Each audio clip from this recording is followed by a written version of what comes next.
আমার আম্মুরে যদি কেউ কিছু কয় টান দিয়ে ফিরালাম, কোনো আইন মানুম না, কোনো কানুন মানুম না। আমি এই দুনিয়াতে সব থেকে বেশি যদি কারো ভালোবাসি এটা আমার নানি। 2,72,25,000 টাকার গাড়ি ভাই, ল্যাম্বরগিনি ভাই, ল্যাম্বরগিনি। তো ঘুম আসবে তোমাদের নাকি হারাম? শোরুমে যাইয়া 2,000 টাকা ধরাই দিছে যে ভাই আমি একটা ভিডিও করবো, ব্যাস ভিডিও করে নিয়ে চলে আসছে। ওই দিনই বিশ্বাস করবে যে গাড়ির কাগজ লাইসেন্স দেখাইতে পারবে। গাইস, টিকটকার অপু ভাই 3 কোটি টাকা দিয়ে গাড়ি কিনে বাংলাদেশ রেকর্ড করলো। তো আসলে টিকটকার অপু এতগুলো টাকা কোথায় পেলো? তাছাড়াও গাড়ি কিনে ওমরকে কি চ্যালেঞ্জ করেছে? তাছাড়াও অপু 3 কোটি টাকার গাড়ি নেওয়া নিয়ে কেএস কিবরিয়া কি তথ্য ফাঁস করলো? অন্যদিকে আবার ওমরের কান্না নিয়ে, ওমরকে নিয়ে মাহফিলে এক হুজুর ওমরকে নিয়ে কি বক্তব্য দিছে, সবকিছু এই ভিডিওতে দেখতে পারবেন। তাছাড়াও অন্যদিকে ওমর তার সফলতার পিছনে সবথেকে বেশি কার হাত রয়েছে ইতিমধ্যে ভিডিওতে এসে প্রকাশ করে দিয়েছে। তাছাড়াও বন্ধুরা, এই ভিডিওতে অনেকগুলি ভাইরাল আপডেট তুলে ধরা হবে, তাই ভিডিওতে লাইক দিয়ে শেষ পর্যন্ত দেখতে থাকুন। তো শুরুতেই কথা বলা যাক ওমর অন ফায়ারকে নিয়ে হুজুর কি বলেছে। বন্ধুরা, ইতিমধ্যে গোটা বাংলাদেশের লোক হয়তো ওমরের কান্না দেখেছিল, যেখানে তিনি তার মা এমনকি তার নানির জন্য অনেক কান্নাকাটি করেছে। এমনকি ওমর কান্না করতে করতে তার সফলতার গল্প, এমনকি তার নানি, এমনকি তার মা তাকে কত কষ্ট করে মানুষ করেছে সেগুলো বলতে থাকে আর অঝরে কাঁদতে থাকে। তো চলুন ওমরের কান্না নিয়ে হুজুর কি বলেছে আমরা আগে সেই ভিডিওটি দেখে আসি। ফেসবুক এবং ইউটিউব এবং টিকটকের মধ্যে ভাইরাল একজন আছে যার নাম হলো ওমর। তার কথাগুলো যুবকেরা ফলো। নেপালের পাহাড়ের সামনে দাঁড়াইয়া বলতেছে, আমার মা দুনিয়ার মধ্যে আমার সবচেয়ে বড় আপন। আমার মায়ের বিরুদ্ধে কথা বললে আমি কোনো আইনও মানি না, কাউরে আমি চিনি না, কারণ মায়ের মতো আপন আমার দুনিয়ার মধ্যে। নেপালের পাহাড়ের সামনে দাঁড়াইয়া বলতে লাগলো, মা জীবনে কোনোদিন আপনারে আই লাভ ইউ মা বলা হয় নাই, আমি আপনারে ভালোবাসি, আমি আপনারে পছন্দ করি। মাকে নিয়ে কেউ উল্টাপাল্টা আজেবাজে কথা বলবে, এইটা কোনো ছেলেই সহ্য করতে পারবে না। তার বাস্তব প্রমাণ দিয়েই দিল ওমর। তাছাড়া বন্ধুরা, অন্যদিকে ওমরের সফলতার পিছনে কার বেশি হাত রয়েছে এ বিষয় নিয়ে ওমর কি বলেছে সেই ভিডিওটিও দেখুন। মানুষ বলে প্রত্যেকটা ছেলের সফলতার পিছনে একজন নারী থাকে। যদি আমি কোনোদিন সফল হতে পারি, ওই দিন আমিও বলবো যে আমার সফলতার পিছনে একজন নারী ছিল, আর যেটা হলো আমার মা। আসলে বন্ধুরা, প্রত্যেকটা ছেলের পাশে তার মা বীর যোদ্ধা হিসেবেই থাকে। তো যাই হোক বন্ধুরা, অন্যদিকে আবার ওমরের মা বাবাকে অপমান করার কারণে কত কষ্ট করে মানুষ হয়েছে, এই বিষয়টি নিয়ে আবার অন্যদিকে টিকটকার আশিক কি বলল সেই ভিডিওটি দেখুন। ওমর ভাইয়ের চোখের পানি শুধু তার চোখের পানি না, ছিল তার মার চোখের পানি, ছিল তার নানির চোখের পানি। আসলে প্রতিটা মানুষের সফলতার পিছনে কারো না কারো হাত থাকে। ওমর ভাইয়ের পিছনে ছিল তার মার আর তার নানির। সবচেয়ে বড় অবদান ছিল তার নানির। সে ছোট্টবেলা থেকে ওমর ভাই তার নানির বাসায় বড় হয়েছে।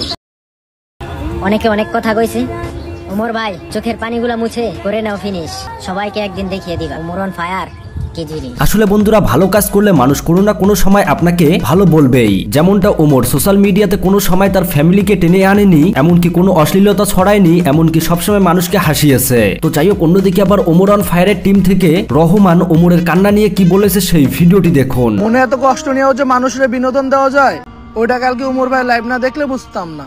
মহান আল্লাহ তাআলার কাছে মন থেকে দোয়া করি উমর ভাইয়ের মতো সন্তান যাতে প্রতিটা মাই পায়। আর উমর ভাই, আপনার জন্য মন থেকে দোয়া করি, আপনি যাতে আপনার আম্মুর সব স্বপ্নগুলোই পূরণ করতে পারেন। লাভ ইউ উমর ভাই। তো বন্ধুরা, এবার কথা বলা যাক টিকটকার অপুকে নিয়ে, যে কিনা কোনো পড়াশোনা না করেও টিকটক করে 3 কোটি টাকা দিয়ে একটা গাড়ি কিনেছে। 2,72,25,000 টাকার গাড়ি ভাই, মানে 2,72,00,000 টাকা দিয়ে গাড়ি নিব।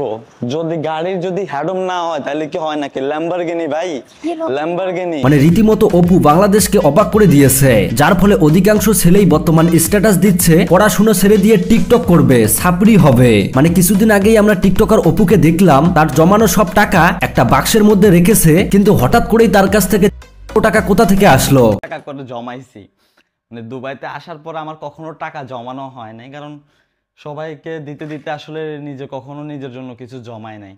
তো ভাবলাম লাস্ট কিছু অপু যে চিটারি করে সবাইকে মুরগি বানাচ্ছে সেটা তো দেখতেই পেলেন। তো যাই হোক, এ বিষয় নিয়ে আবার রোস্টার কেএস কিবরিয়া কি ভিডিও বানিয়েছে দেখুন। আমি দুবাইতে আসার পরে যা কিছু ইনকাম করেছি, যা টাকা সবকিছু আমার ফ্যামিলির পিছনে, আমার পিছনে খরচা হয়ে গেছে, শুধুমাত্র এই টাকাটা ছাড়া। কোন টাকা? সে নাকি একটা টিনের কৌটার মধ্যে সবকিছু খরচের পরেও অনেক কষ্টে এই টাকাগুলো সেভ করেছে। যে বলেছে এখানে বাংলাদেশি টাকা অনুসারে প্রায় 10-15 লাখ টাকা মতো হবে, ওইটা নাকি সে খরচ খরচার বাইরেও, ফ্যামিলির বাইরেও, তার খরচের বাইরেও ওই টাকাটা সেভ করেছে। ওইটাই নাকি এখন তার কাছে মূল সম্পদ। এখন ভাই, আপনি 2,72,00,000 টাকা দিয়ে গাড়ি কিনলেন কিভাবে? কোথায় 10-15 লাখ সেভ করলেন আর কোথায় 2,72,00,000 টাকা দিয়ে কার কিনলেন? আমি রোস্টার কেএস কিবরিয়ার সাথে একমত। মানে মানে ভিডিও বানার জন্য এই কাজটা করেছে টিকটকার অপু। কিছুদিন আগেই তো ব্লগে সবকিছু বলে দিল তার কাছে কোনো টাকা নেই, এখন কারো একটা গাড়ি এনে সবাইকে বলতেছে সে নাকি 3 কোটি টাকার গাড়ি কিনেছে, মানে ভাবা যায়। তো যাই হোক, অন্যদিকে আবার টিকটকার অপু ভাইকে নিয়ে এই ভাইটি কি বললো সেই ভিডিওটি দেখুন।